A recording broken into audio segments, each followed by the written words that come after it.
Hi, and welcome back to the Brando and Joe podcast. For this podcast episode, our guest is Dr. Allan Church. He received his Masters and Ph.D. in Organizational Psychology from Columbia University, served as a Senior Vice President for Global Talent Management at PepsiCo, and is a co-founder and managing partner at Maestro Consulting. Welcome, Allan. Thanks for joining us today. Thanks for having me, guys. I'm excited to be here. Yeah, I think we should start with the hard-hitting questions first. When you worked at PepsiCo, did you get free Pepsi?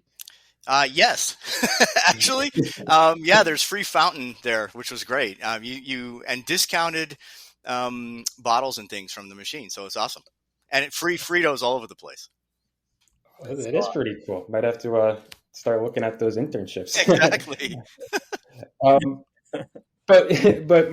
So going into PepsiCo, is this when you found out about global talent management? Is this kind of where you saw yourself when you first started your Masters and PhD program? Was this like in your mind, like, oh, I like what I do as talent management. I like that day to day. No, I think, talent management as a field didn't really exist until about 2006, even as a label, right? It sort of came into being then. And we did one of the first PSYOP sessions on TM actually at the time. And I did it with people like Ben Dowell and Rob Silzer, and they turned around and made a book out of it. Strategy-Driven Talent Management, which is a PSYOP book in 2010, which Janine and I edited. And since then, it's taken off as a field and people are getting jobs. Now that's like all the jobs that people go into are TM jobs. And that's what everybody asked me about in the program at Teachers College where I teach. But when I first started, it was sort of Oregon Talent Management Development, right? So it was a little bit more oriented towards OD and a little bit more oriented towards culture. So when I first got my Master's and PhD, I had no idea what I was doing, right? So I started in clinical psychology, believe it or not, in college, but double majored in sociology at the same time. And I loved the idea of individual perspectives and organizational perspectives, right? Societal at some level. And I was going down the clinical road and took one class. They had only one class in IO back then, not even TM, forget TM, IO. And I read In Search of Excellence and thought this is far more engaging than listening to clinical discussions every day, right? As a career, working with leaders, working with data, helping them get better. And so I applied to IO programs and ended up at the Teachers College program at Columbia and very quickly took an internship at IBM and started learning about surveys and some of the talent work they were doing, though it wasn't called TM then. And a couple of years later, I moved into Warner Burke's firm, who was my doctoral advisor. And we worked on a lot of org change and again, leadership development, not called TM yet, but many of the concepts overlap with what people in TM do today. Went to PepsiCo to actually upgrade their 360 and their org surveys. So they had just been through a period where much of that emphasis had been reduced, although they have a history of doing talent really well. And I worked in that space, guys, for about 8 years doing individual feedback, culture work, and talent work, although we just didn't call it that, right? So we were looking at data on individuals, figuring out how to target their development, thinking about potential, but all the pieces hadn't come together yet into a talent management strategy, particularly. That basically emerged around 2010, 2011, something like that. And the job that I was in shifted and morphed and picked up a lot of other things, including talent and data as well. And that started to integrate, as well as inclusion came into being too. And that kind of, in the early 2000s, that kind of merged together as well. So it didn't start that way. And I didn't even know I was going into it. But once I got into it, it was fantastic. And it leveraged all the existing IO tools and, processes and research that, we all know, but it's called something else, which is interesting. Is it like, so is talent management then kind of like an umbrella? And then there's a whole bunch of different things you could do under it, like consulting? Or is it more maybe something like compensation where you're going to do a similar thing in compensation for every different job? Yeah, it's a great question. The way I think about it, Joe, is TM, over the years, because I've done both the development side and the TM side, I really think of it as two different orientations. So one is a focus on the many, right? So on culture, on performance, on developing the whole organization, inclusions in there, engagements in there, that's OD, right? To me, that's distinct from TM because TM is about the few. It's about differentiation. It's about using our IO tools to identify talent, to target their development, and to help managers and leaders and HR understand how to use data to make informed decisions about people and roles and succession. So they're kind of different pieces right out of the gate. So it's not an umbrella for everything. But under your point, Joe, there are elements that are underneath TM in many companies, right? So in organizations, TM can be a lot of different things to different people. But often it involves, and this is based on some survey work we did, but often it involves the assessment work, high potential work, succession planning, talent reviews, sometimes selection, sometimes, not really acquisition as much, although sometimes, but often selection is there, maybe performance, maybe culture. So it's got a bunch of different layers underneath it, but it's not everything. I don't know many organizations that have comp under TM, for example. Analytics is about 50% TM, 50% not. So some companies have a whole separate group, right? And some companies have a whole separate group for inclusion. So it just depends, but it's not the new name for HR. I will tell you that. People have asked me that over the years. It's not. It's a very specific set of areas primarily focused on, growing individual leaders, not everybody, right? So even learning can fit under TM in some companies, but often learning is its own thing. That's a great segue, because I feel like when you say growing individual leaders, are you constantly working with like the best performers, or is it kind of just seen as growth within the organization as a whole? So are you only working with the people who are like have that leadership potential, or are you working with people as a whole trying to grow them? Yeah. So if you're doing both sides of the equation, Brandon, you do both, right? And some of our tools, and certainly at PepsiCo, this was the case, lend themselves to doing both at once. So if you have a really good leadership model and a really robust 360, let's just say, and maybe you bring in the Hogan or something, you can develop as many people as you put through those processes broadly, but you can also target them to the high potentials, right? So you can do both. But generally, the TM focus is going to be on not necessarily the high performers, Brandon, because we can talk performance versus potential and they're different. But generally, it's going to be on the highest potential leaders and helping them kind of do a deep dive diagnostic for them personally to develop and grow.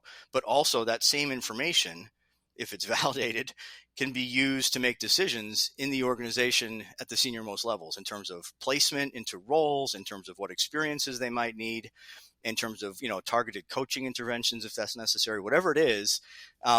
It's the few, just think about it as the many versus the few. I'm interested in what you said, performance versus potential. Can you just explain a little bit more about that idea? Sure. Yeah. So a lot of organizations confuse performance and potential. And I've written about this a couple different times, and we kind of call it, Janine and I have done a chapter on this actually in the Silzer book, if you get it, called the performance potential paradox. And the issue is that many companies use performance as an indicator of potential. And that's a challenge because while if they're poor performers, they probably don't have a lot of potential. If they're excellent performers, they may still not have a lot of potential.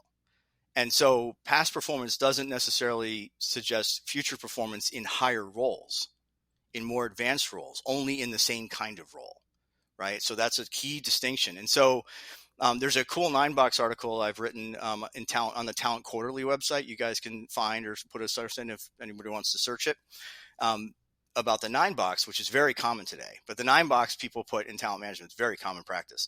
Performance and potential on 2 grids and look at them. But if performance is potential for you as an organization, it's a linear model, right? So that doesn't help. Far better to think about performance as a gatekeeper, right? So performance, if you're really good or you're average or better, we'll talk about you as a potential at some level, like what's your potential versus your performance indicates your potential. And potential is really the capability to be more successful at higher levels, really, Okay. So then, oh, sorry, Brandon. You go ahead. No, you're good. You're good, Joe. So if you say it as a gatekeeper, performance is a Yeah. gatekeeper for potential, and then when you're measuring potential, are you measuring it against any other variables to see what else can impact it, or is it kind of you're just measuring potential? If that's Yeah, how you can do it. absolutely. So again, most companies will use performance sort of. beyond that, they will have some form of, I don't want to say generic, but some form of internal perspective on what potential is, right? And it could be better or lesser informed by theory and research and kind of a framework. So in some companies, again, we've done some benchmarking over the years, which says that most companies use performance and most companies use this idea of success at 2-level jump. So Joe, if you can be successful 2 levels from where you are, you're a high potential. But again, the question is, how do you know? Right? How does somebody know that? Right? I mean, so you're sitting in a talent review with a bunch of leaders and HR and you as the talent person, and the leaders are arguing about the potential of their people based on what? Based on their experience with them, sure. Based on their performance, of course, they're seeing it. But what's that potential indicator? So a lot of companies struggle with that, and that's why it's one of those ill-defined constructs. And part of the reason that I did the work I did on this thing called the Leadership Potential Blueprint with Rob Silzer is because we were both observing that in the field when this was becoming popular again in early 2008-9. And that work, and you guys can go search this out too, it's called the Leadership Potential Blueprint, and it talks about how you can look at potential over a couple of different dimensions. So Joe, to your point, there's kind of 3 basic tiers to that model. And the first is sort of foundational elements, right? So personality, are you basically capable to relate to people well enough? Can you, influence them? Can you sort of effectively connect? Do you have interpersonal savvy? Some of that stuff is there. Cognitive abilities, right? Are you a strategic thinker? Are you enough of one, right? I mean, you don't have to be off the charts, but to kind of have that potential to be at a higher level, because at more senior levels, you need to be more strategic in companies, just bottom line. So that's your baseline. The next level is motivation. And, that's kind of your career trajectories and your growth trajectories. In the growth level, motivation and learning agility, essentially there. So now we're talking about, so you have the personality, you have the cognitive. Now, are you interested in being a higher leader, right? Joe, do you want to get promoted? Do you want to be top of the food chain? Do you want to be CHRO one day? Do you want to be the CEO? Well, then you have a lot of motivation and drive to be successful. But can you learn? If we put you in new experiences and send you somewhere to learn in a new job, will you learn and apply that learning, right? So that's the mid-level. The third level is career, and that's kind of leadership competencies that we all know about well. Are you a good leader? Do you motivate people? Do you give them feedback? That kind of thing. And do you have your functional knowledge that you need? So those 6 together, the big 3, if you will, foundational growth and career, and the 6 within, encompass 95% of all high potential frameworks that anybody could use. And so once we put that out there, a bunch of companies are using it, and we adapted it at PepsiCo and built our leadership framework around that so we could assess all those components. And then you really get into interesting stuff. So potential becomes something that is measured, Joe. And the ideal 9 box, as you'll see in that article in Talent Quarterly, is organizational perception of potential. So what do managers think potential is, and what does the data say? And that's where it gets really cool, because you can say in a room with these leaders, they love this person. They think they have a ton of potential, but their data is horrible, right? They don't treat their direct reports well, or they don't connect with their peers well, or they're not showing strategic thinking in a simulation or whatever it might be. And then there are others who have been overlooked, quite frankly, and sometimes that's even diverse talent. And they've been overlooked, and you don't know why, when they score super well on the tools. And those 2 ends of the spectrum, it's not perfect ever, but those 2 ends of the spectrum really get you to the 9 box idea that should be used, right? So go figure out why the ones you love are not doing well and help them, and go figure out why you're not picking the ones that do really well and you don't like them as much. That's a really awesome way to put that for us. I feel like I understand it a lot more when you explain it that way. You hit a part about motivation in there, and Joe and I are taking a motivation course. I saw him smile. The same question. We're taking a course on motivation right now, but I'm sure this is probably the same question that Joe has. But looking at motivation, how do you measure that how have you measured that at PepsiCo when looking at that in that 9-step plan? Yeah. So in the blueprint, motivation is kind of that ambition and drive and commitment, if you will, interest in taking on more, right? It's about learning and wanting to do more and having that hunger, to achieve. You can measure that through various tools. I mean, the Hogan has some of it. There are personality tools that get at some of that, but it's a little more than just the personality. And so one of the ways that we've measured it over the years at PepsiCo, because it was embedded in our framework, is kind of in the learning and growth dimensions, if you will, of the leadership models we have, right? So in the current Grade 5 leadership model, PepsiCo, that we built 2 or 3 years ago before I retired, growth and learning, growth is really it, right? Growth is the main one there, and agility a little bit. But in that context, you basically ask questions on 360. You look at motivation under the personality, and you even test it through some of the simulations or interviews if you do structured interviews. And you get it through questions such as, interest in taking on bigger roles. This person is, engaging and acting like they're a higher level leader than they are today. This person learns well and adapts quickly. This person is motivated to expand beyond their current thinking, right? Really showing the signs that they're motivated to learn and actually do so. So that's a great point. I have one question about that, and I feel like because we kind of talked about performance and we talked about motivation now, and looking at people who are motivated and those performers, especially those high performers, wouldn't those people, I guess you probably get asked this a lot, be prone to more burnout because they're also the types of people who are probably putting in the most? Yeah, no doubt. I think a lot of people burn out in corporate America, period. Right? I think that's just the challenge, period. But yeah, I think, you do run the risk if you assess motivation and then start to push people, they can burn out. But the reason, Brandon, that motivation is key to high potential is that it's there and they're going to capitalize on it. Right. So if you're burning out, which is, certainly understandable and fine, it happens to probably all of us at some point anyway in their career, at least somewhere. The reality is you're probably going to fall off the track for a while. Right. So potential isn't permanent either. It really shouldn't be a permanent state of being. Once you're a high potential, you shouldn't be forever. But, if there's a period in your life where, and this is why in the framework, in the blueprint, this is why it's growth as a dimension. If there's a period in your life where you're not motivated as much, right? You maybe have family commitments or significant others or lifestyle issues or health issues or whatever it is, kids, whatever, dual income, and you're not as motivated to take on more, that's okay, right? I mean, that's fine, but you probably are not in the high potential pool at the moment in some cases, simply because you can't do what they want you to do in the company, right? So it's not something that's just, it's like a snapshot of a moment. It's not necessarily, and it's fluid, so it can change later on. That's right. So that's right. Like continuous snapshot. Yeah. So you think about the foundational stuff in that framework, and that's kind of what it is, right? So you are who you are, which is why I say the Hogan doesn't entirely get at motivation. It has some of it, but ambition, but that's more who you are.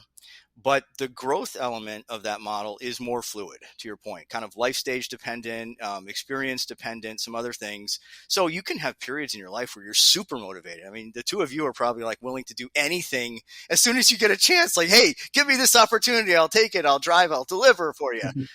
But in 20 years or 15 years, the both of you might say, you know what? I'm pretty happy doing what I'm doing. I don't need to just go off and do something else somewhere else in the company or a different company just to grow. I'd rather, consolidate my learning, spend some time impacting people, maybe focusing on external stuff at some level, whatever it might be. And then, 5-10 years later, you might say, you know what? I'm ready again. Give me more, right? And, you get back in the pool. I know one thing that we talked about before we started recording, but it's come up a lot in what you've been saying about data and data-driven. Yeah.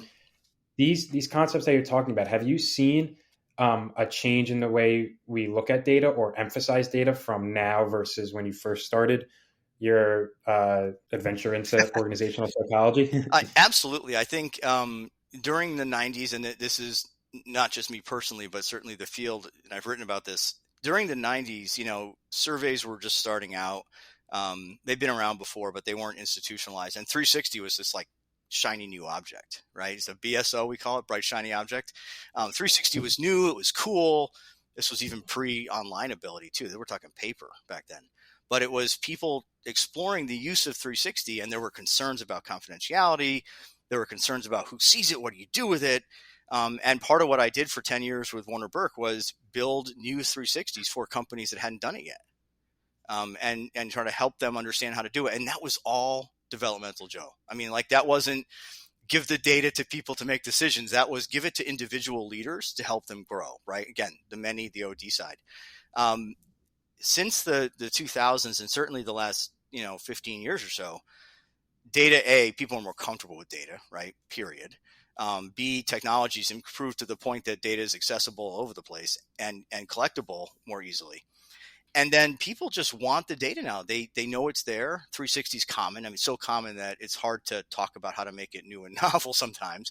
But the data is there. And so people and organizations are comfortable now and they want to use it, right? So if you have data, why aren't we using it? What's the point if we're not using it, right? So the idea of individual development alone, some companies still do it for sure. But a lot of companies are saying if we're paying for something on our people, getting data on them, why aren't we having the opportunity to leverage that to make decisions, or at least inform our development agenda, our leadership programs, or what we might do with people? So there's been a massive change in how people think about and use data in organizations.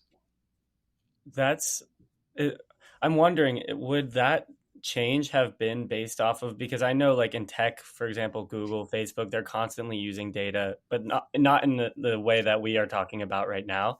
But did that create that change within organizations? Like when companies like that came into existence and were utilizing data the way they were, did that change happen internally? It's interesting. I don't want to say anything, about my colleagues in those companies, which are great companies, but I don't think their use of data was people data in the same way, right? I think they may have gotten people comfortable with data, period, but so has iPhone, so have iPhones and all kinds of tools where you connect. More likely, it's simply the growing acceptance of technology in society and the increased need for organizations to have synergies and cost benefits from having integrated tools and systems in HRIS. And the two of those together, I'm more comfortable now with tools. I'm more comfortable with online surveys. I'm more comfortable with data coming back at me.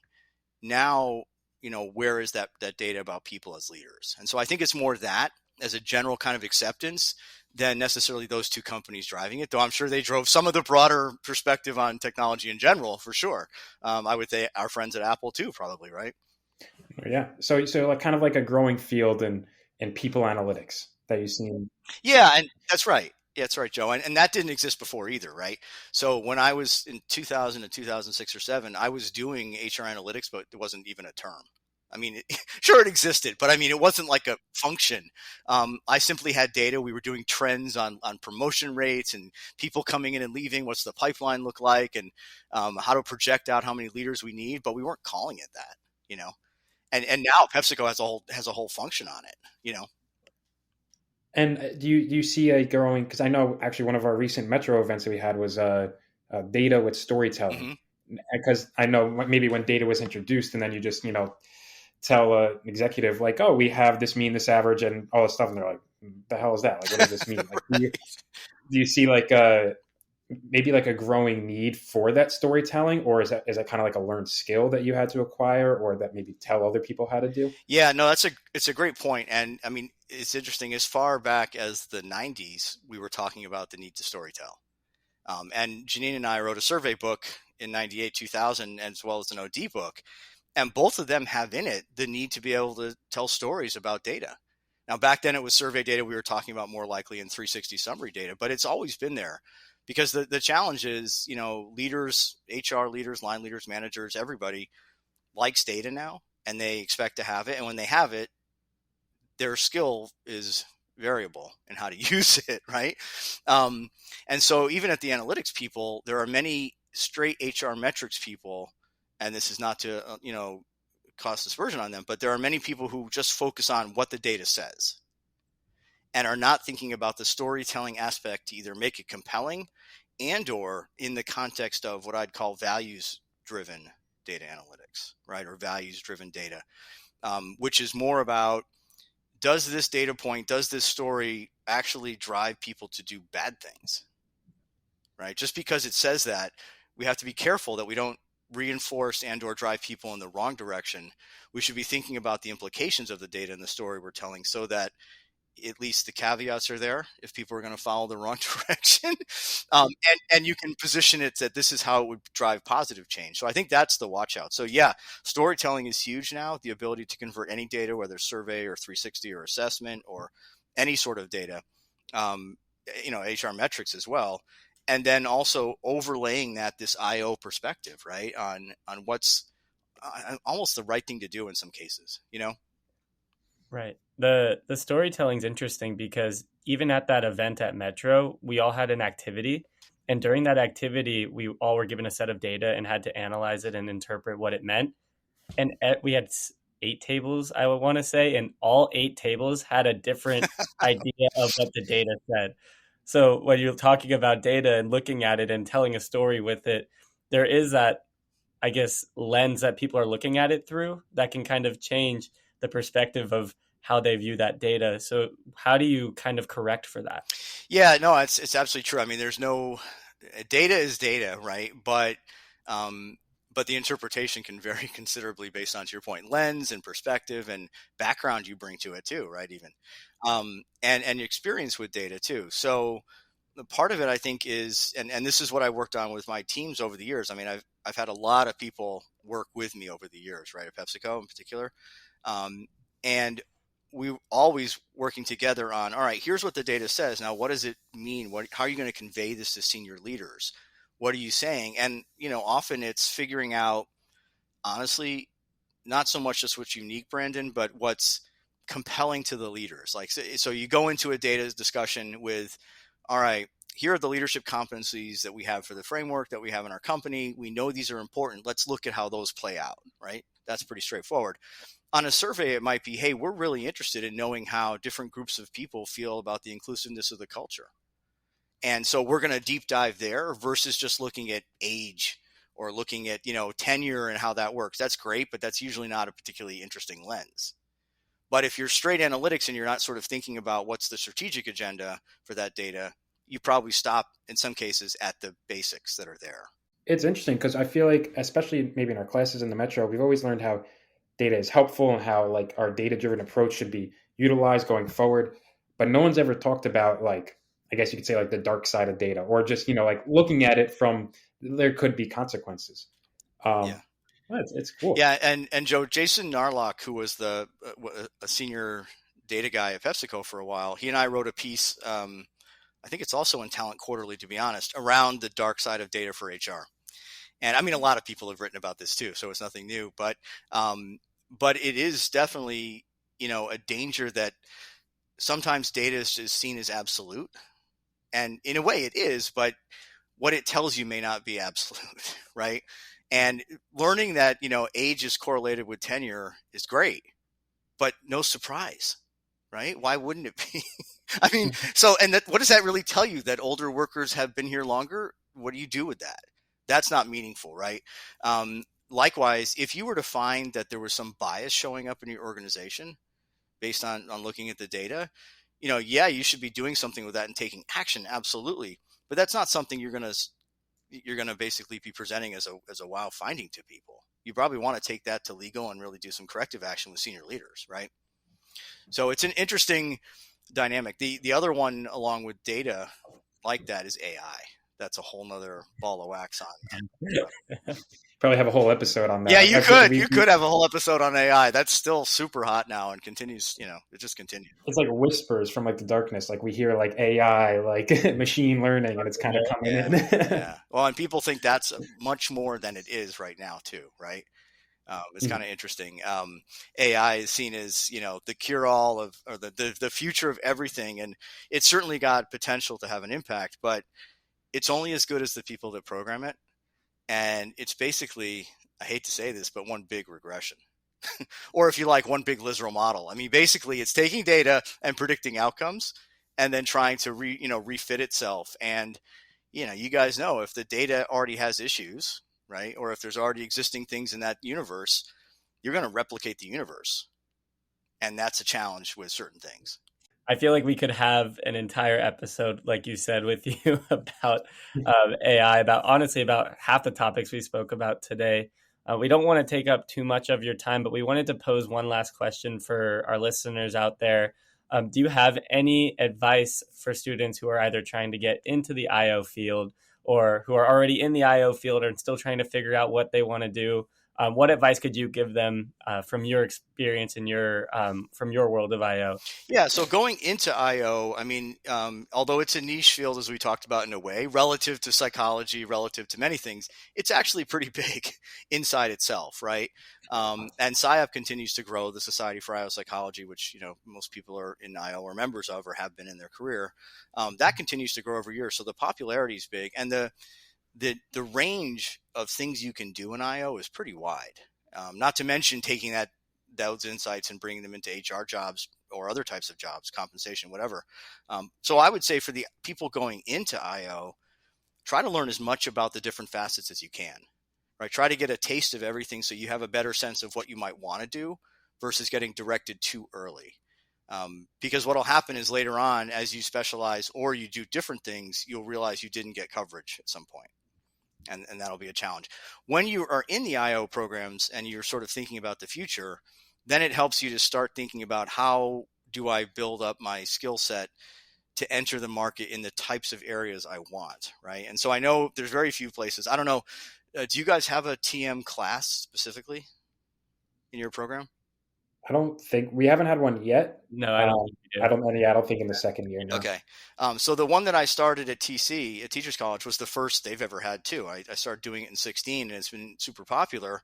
And a lot of the people that come into that program, into that course, I mean, most are masters or some PhDs, but most are masters in there, and they're all interested in the TM field, right? And so that's a good kind of setup because they get a range of TM. But if you don't have a course, then you want to think about taking leadership development. If there's an assessment course, if there's 360 courses, leadership competency courses, personality, if there's something on succession, maybe would be great. Those are the kind of areas, if you wanted to go into TM, that you want the skills on. If you want to do engagement, then shift over to other types of things, culture, change management, survey tech, engagement course, if there's something on that, or motivation is probably cool related to that. So I'd be thinking that way if you're headed in that direction as well. And if you like learning, then you want to focus on leadership development and training a little bit more, and how to build programs that are cool and how to do effective evaluation. So it just depends. You don't want to over specialize too soon because honestly, guys, once you get out of the program and you take your first job, you're going to see things that you didn't learn anyway. And that's cool. Like, you learn a lot in this field. I would never have come up with the term TM before I was in Pepsi. And some of the things I learned there, I learned from colleagues, not from school, I mean, Teachers College was not a huge assessment organization in terms of what they taught. But one of my colleagues, Chris Rotolo, had a deep background in that. And so I learned with him, it was great. And he went on and did some other cool stuff, and I took over the mantle, and now everybody thinks that that's my background, but it's not. I'm an OD guy at heart, but 360 feedback data, I love data, and so they kind of play in both zones. So if I have a good sense of the data and how to write good 360 items, how to leverage that data, how to see insights, what to do with personality and what not to do with it, how to think about engagement, I can apply that to a lot of different places, It's great advice. I think one thing I didn't realize coming into like the IO field is how much you could really do. I knew that I was school psychology. I was like, I don't want to do school psychology because I could only do school psychology, or clinical. I could really only do clinical, or mix of the both. I knew I was like, maybe I could do this, maybe I do this. And then when you get into the field, you're like, wow, there's actually way more than I thought.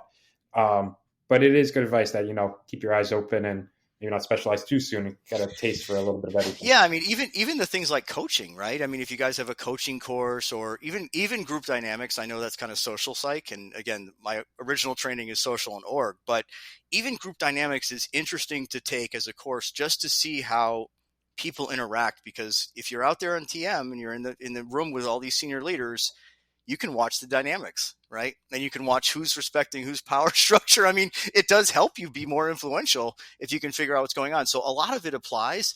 It just might not be labeled the way you think it is. I personally had a business undergrad and with like psych minor and HR minor. And I was just scrolling through LinkedIn. I think it was honestly today. And I was just looking at people's LinkedIns, and I was seeing that even people in my business classes who did not have any idea what IO was, were in IO related fields, whether it was like literally talent management. I had a friend who I just saw was in talent management. I have another friend who's doing consulting, like all these people who were just doing things in business without even a master's in IO are working in IO. So it is a really broad field for our prospective students out there, Yeah. and you can find your way in a lot easier. That's interesting you say that, Brandon. So I just finished a piece with that's going. We just submitted it with Bob Eichinger, Ron Perlman, and Dave Ulrich. And it's one of the things we talk about is the fact that TM is not led by specialists today, and it's seen as for the most part, and in fact, in sort of the groups I've connected with over the years, heads of TM, very few were IO. Generally speaking, the heads. There's often IO teams underneath, and they're in good roles underneath, but the heads are often HR BPs who are getting great experience in the TM field, learning from their people, right? But not actually leading it. So, one of the things that I think we want to do, and to the students out there who are interested in this area and going into it, yeah, you want to get out there and really drive good practice in this area and show that you can add value as a psychologist, as an IO psychologist, because that's where we really do make an impact, and it's not just changing things or the bright, shiny objects or whatever. It's helping people understand how to use data, right? How to use it effectively, how to think about tools and models and strategy. And why would we care about potential if we're just asking for some, right? Today it's get me some of that potential. It used to be get me some of that 360, right? So why? Right? Are you trying to build your bench? Do you want to identify people lower in the organization? Are you trying to create successors for your senior most team? What's your strategy? And, IO people are great for thinking that way, right? If you get some systems thinking in there, it's fantastic. And then figure out the tools that are going to make the most impact. So I think IO is, great for doing TM and many other things, LD. But I think it's, it's on all of us or all of you coming into the field, right? To learn how to make that impact. Yeah, I hope more people start seeing IO and applying to the programs, because I feel like so many people would like it. It's just the word just isn't out there yet, but it's definitely, I know my undergrad last year finally had an IO program come in and talk, and that was the first I ever heard of it. So I think we're getting there. Yeah, the name is not the easiest, and SIOP, you guys can look it up, but SIOP over the years has tried to think about changing the name, and it's just, there's such a history with it that it's hard. But there's no jobs called IO psychologist, very few called IO psychologists, right?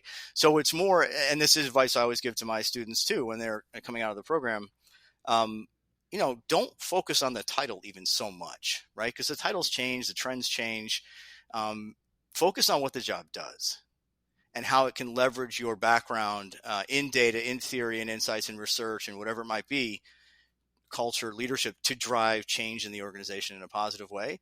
And there are a ton of ways you can do that. And you can do it even in other types of roles, Joe, that not even called TM, right? So, yeah, it would be great if it was called like business psychology or something, or even straight organizational psychology. But even then, over the years, I've been on planes or something and somebody says to you, hey, what do you do? You say, I'm an organizational psychologist, and like, oh, you're going to psychoanalyze the organization, or are you going to psychoanalyze me? So it's just hard. People don't think of it in layman terms, but yeah, it's a broad field, and you can have an impact in a lot of different ways. Yeah, absolutely. I wish we could talk for hours, but but again, thanks for joining us. Thanks for giving our listeners a rundown of what you do. I think this is going to be a great episode for everyone to listen to, especially getting into the field and hearing about all the different types of assessments that you can use and really just what IO is about. 100%. Thank you so much. Great. Thanks for having me, guys. Look forward to seeing this out there in the space, right? This one comes out soon. Look at the schedule, but yeah, no, it'll be great. Great. Thanks, guys. Bye. So, wow, Dr. Church, he has an extensive background and knowledge. I think our prospective students are really going to love to hear everything that he had to offer. Joe, what do you think about all that he said? Yeah, this is definitely a must watch for whether your perspective, you're in the field. Someone like Dr. Church, who has been in this field for a while, it's just the experience that he can share with us about the certain jobs, the certain aspects of the field that you should look into, maybe you shouldn't look into. It's definitely worth hearing about. I mean, I learned a lot too just from hearing what he had to say. Yeah, I mean, we've listened to him talk now twice, and every single time I feel like I'm taking something new away. Obviously, he said he's a professor over at the Teachers College at Columbia, so he has a lot of knowledge and experience, and he graduated from there too. You know, as a prospective student out there, I'd highly suggest following him on LinkedIn and just kind of seeing his background. It's not necessarily like conventional in the sense that IO wasn't around when he started, but it's really interesting to see how he stayed with a company for such a long time, because you don't see that as much anymore either. No, and we know that he's presenting at SIOP. So if you're attending SIOP, definitely check out his presentation. I think Friday it was. We'll check that. But Yeah, either way, I think it was Friday. yeah. By the way, Oh, yeah. definitely check out his presentation. Check out his research. He's written a lot of articles. He's written a lot of research. He has so much knowledge. Like as a prospective student, Joe and I highly suggest to take a look at him online because he's definitely one of the most experienced people we've met in the field. Yeah, absolutely. But thanks everybody for listening. Hopefully you come back next week and hear our next episode. Thank you.